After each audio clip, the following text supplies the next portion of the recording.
Look, life is gonna hit you hard. And the brutal, unfiltered truth, no one is coming to save you. Right, so if you want to survive the absolute chaos of the modern world, you've got to build an unbreakable mind. And hey, we're not talking about some abstract, fluffy motivation here in this explainer.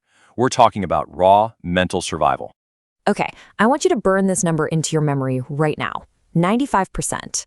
Scientific consensus tells us that the human brain operates on pure emotion roughly 95% of the time. Wait, hold on. That leaves just 5% for logic? That means the second a crisis hits and things start falling apart, your rational thinking doesn't just quietly take a back seat. It literally instantly dies. You are left completely at the mercy of raw emotion. Which brings us to a frankly terrifying question. How do you actually survive when your logic completely collapses? Exactly. I mean, if you can't rely on your rational brain in the heat of the moment, what is even left? Radical self-reliance. It's all about forging a mind so tough, so prepared, that it knows exactly how to navigate the storm when absolutely everything else fails. So let's dive right into phase 1, reality shock and the emotional brain. Taking absolute responsibility means we have to completely redefine what help actually means. Picture this, you're back in college and you go to a friend with a massive, incredibly difficult assignment. If they just take the paper and do the work for you, that isn't actually helping. Right, because they're totally depriving you of the struggle. Someone handing you a roadmap and forcing you to face the obstacle yourself, now that is genuine help. If they just solve your problems for you, it's crazy to realize this, but they are literally stealing your resilience. There's this incredible story from our sources about a father who spent over 25 years building this huge career at Aramco. His son graduates from university, fully expecting his dad to pull a few strings, hand over his resume, and secure him a cushy job. But instead, the father looks right at him and says, "I'm not helping you. I'm not nominating your name. Pave your own way." Oh man, to a son, that has to sound like an absolute betrayal. Right? But it was actually the ultimate act of love. By completely refusing to use his connections, that father forced his son to learn how to build his own network and forge true, unshakable resilience. Basically, if you want something, you have to be the one to go out and get it. Which leads us into phase 2, dismantling the monster of goals. Okay, so once you accept that you're on your own, you've got to face your big life goals. And let's be real, they look like massive, unbeatable monsters. If you try to fight the whole monster at once, you will break. You have to fiercely fragment your identity into micro roles. You're the employee, you're the student, you're the parent, you're the friend. Okay, so mental toughness isn't some vague, mystical aura you're just born with. It's highly compartmentalized. You literally just look at your role as, say, a student, identify the specific struggle there, and attack it. Then you switch gears to being a parent, find that specific challenge, and attack that. You're basically dividing and conquering your own life. Exactly. And to attack those specific challenges, your ultimate weapon is visualization. But forget the abstract nonsense. This is a gritty, tactical simulation. It literally means closing your eyes before you go to sleep and systematically simulating how you're going to survive a specific obstacle tomorrow. You map out the problem, and you map out your counter moves. That is incredibly actionable. You aren't just daydreaming, you're running a literal war game in your head, training your mind to navigate the chaos before the battle even starts. All right, moving on to phase 3, taming the inner critic. Now, even with the absolute best preparation, you're going to face an enemy that knows every single one of your weaknesses. Just listen to this voice for a second. You failed because you are weak, you lack resources, and you are a total failure. Oh man, that is painfully recognizable. That inner voice of self-sabotage is just paralyzing. It's so completely toxic. It doesn't just point out a mistake. It actively tries to tear down your entire identity. Yup, so you have to instantly flip the script. Instead of calling yourself a failure, that voice needs to say, "You failed because you didn't practice enough. Fix the strategy." Now that is a profound difference. You're taking a tearing down critique and turning it into an analytical, building up strategy. You're still criticizing yourself, sure, but you do it to repair and improve, not to destroy.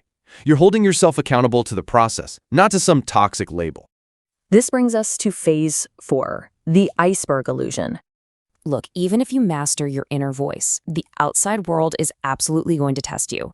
We so often look at other people's privilege and build up these massive hidden mountains of resentment. Imagine 2 university students. One doesn't even own a car and relies purely on sheer grit to get to class. The other has a car but throws a massive tantrum on the phone with his wealthy dad, threatening to just drop out if he doesn't get a brand new second vehicle. And boom, a week later, a shiny new car is sitting in the parking lot. So the privileged kid gets exactly what he wants. Let me guess, he just sails right through to graduation? Well, here's the twist. Despite having all the resources, total comfort, and 2 cars, the privileged student still dropped out.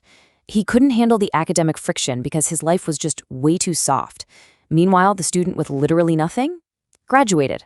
Wow, that really puts things in perspective. Looking at someone else's privilege and letting it feed a victim mindset literally poisons you. It just proves that a gritty, uncomfortable reality is exactly what forges you into a winner.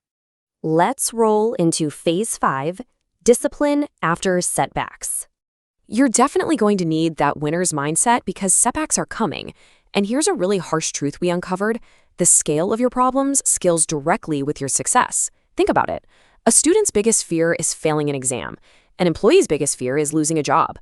But a CEO or a business owner, if they fail, entire families lose their income. Massive projects collapse, and the devastation is just huge. See, that completely shatters the illusion I had. You always kind of think success equals an easy life, but the higher you climb, the heavier the weight actually becomes. The problems don't disappear, they literally just escalate. So how do you actually build shoulders broad enough to carry all that weight? Well, massive mental resilience is actually forged in microscopic daily habits. Step 1, make the bed. Step 2, read just 1 page with your morning coffee. Step 3, crush the day. It honestly blows my mind that building an iron will starts with something as absolutely simple as making a bed. But it makes total sense. If you can't enforce the discipline to conquer the very first, smallest task of your day, you have zero chance of holding a business or a family together in a massive crisis. And that perfectly sets up phase 6, the euphoria of small wins. You cannot survive the long game if you're constantly starving yourself of victory. Picture a marathon runner in a 20-kilometer race. They hit kilometer 12 and their body completely starts to shut down. The exhaustion is just overwhelming. If they think about the finish line at kilometer 20 right then, they'll collapse. The distance is too far, the pain is just way too much. So what's their secret? I'm gonna guess they have to completely ignore the finish line. Exactly. They literally erase the number 20 from their mind. They only focus on the number 13, just get to the next marker. And when they hit 13, they celebrate it internally, using the euphoria of that tiny win to fuel the push to 14. That is a completely revolutionary mindset shift for everyday life. We really have to stop obsessing over the 10-year goal and just celebrate the successful meeting today, or celebrate the single page we read this morning. The mind breaks when it stares too long into the impossible distance. True mental toughness is the absolute, unrelenting focus on the ground right in front of your feet. So as we wrap up this explainer, I leave you with this. When the pressure mounts and your logic begins to crack, will you let the distance crush you by staring at the finish line? Or will you forge an unbreakable mind by attacking the very next step?